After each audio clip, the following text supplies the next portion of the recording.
waiting for a visa.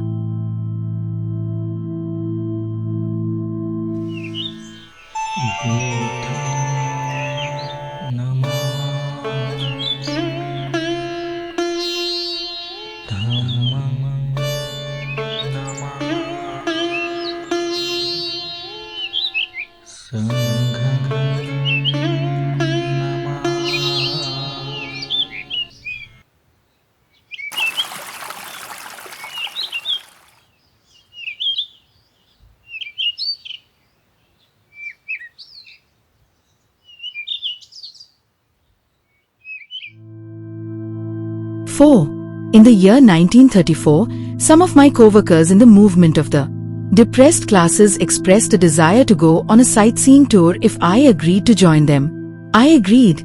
It was decided that our plan should at all events include a visit to the Buddhist caves at Verul.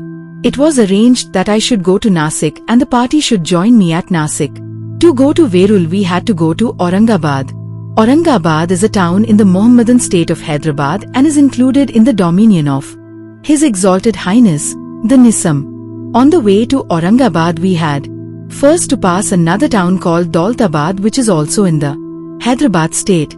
Daulatabad is a historical place and was, at one time, the capital of a famous Hindu king by name Ramdeo Rai. The fort of Daulatabad is an ancient historical monument and no tourist while in that vicinity should omit a visit to it. Accordingly, our party had also included in its program a visit to the fort of Daulatabad.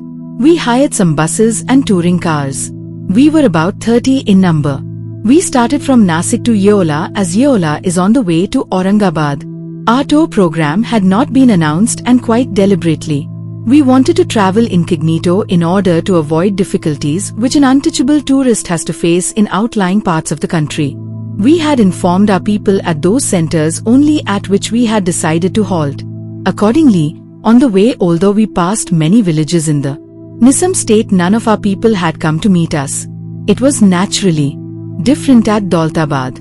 There our people had been informed that we were coming. They were waiting for us and had gathered at the entrance to the town. They asked us to get down and have tea and refreshment first and then to go to see the fort.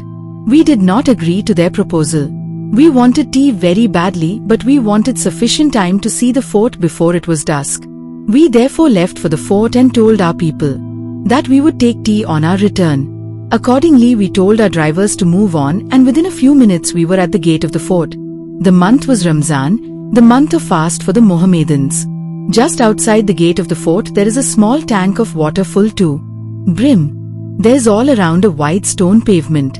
Our faces, bodies and clothes were full of dust gathered in the course of our journey and we all wished to have a wash. Without much thought some members of the party washed their faces and their legs on the pavement with the water from the tank. After these ablutions we went to the gate of the fort. There were armed soldiers inside. They opened the big gates and admitted us into the archway. We had just commenced asking the guard the procedure for obtaining permission to go into the fort. In the meantime an old Mohammedan with white flowing beard was coming from behind shouting, "The Dhaids, meaning untouchables, have polluted the tank." Soon all the young and old Mohammedans who were near about joined him and all started abusing us. The Dhaids have become arrogant. The Dhaids have forgotten their religion, i.e. to remain low and degraded. The Dhaids must be taught a lesson. They assumed a most menacing mood. We told them that we were outsiders and did not know the local custom. They turned the fire of their wrath against the local untouchables who by that time had arrived at the gate. "Why did you not tell these outsiders that this tank could not be used by untouchables?" was the question they kept on asking them. Poor people. They were not there when we entered tank. It was really our mistake because we acted without inquiry. They protested that it was not their fault. But the Mohammedans were not prepared to listen to my explanation. They kept on abusing them and us. The abuse was so vulgar that it had exasperated us. There could easily have been a riot and possibly murders. We had, however, to restrain ourselves. We did not want to be involved in a criminal case which would bring our tour to an abrupt end. One young Muslim in the crowd kept on saying that everyone must conform to his religion, meaning thereby that the untouchables must not take water from a public tank. I had grown quite impatient and asked him in a somewhat angry tone, "Is that what your religion teaches? Would you prevent an untouchable from taking water from this tank if he became a Mohammedan?" These straight questions seemed to have some effect on the Mohammedans. They gave no answer and stood silent. Turning to the guard, I said, again in an angry tone, "Can we get into the fort or not? Tell us. If we can't, we don't want to stop." The guard asked for my name. I wrote it out on a piece of paper. He took it to the superintendent inside and came out. We were told that we could go into the fort, but we could not touch water anywhere in the fort, and an armed soldier was ordered to go with us to see that we did not transgress the order.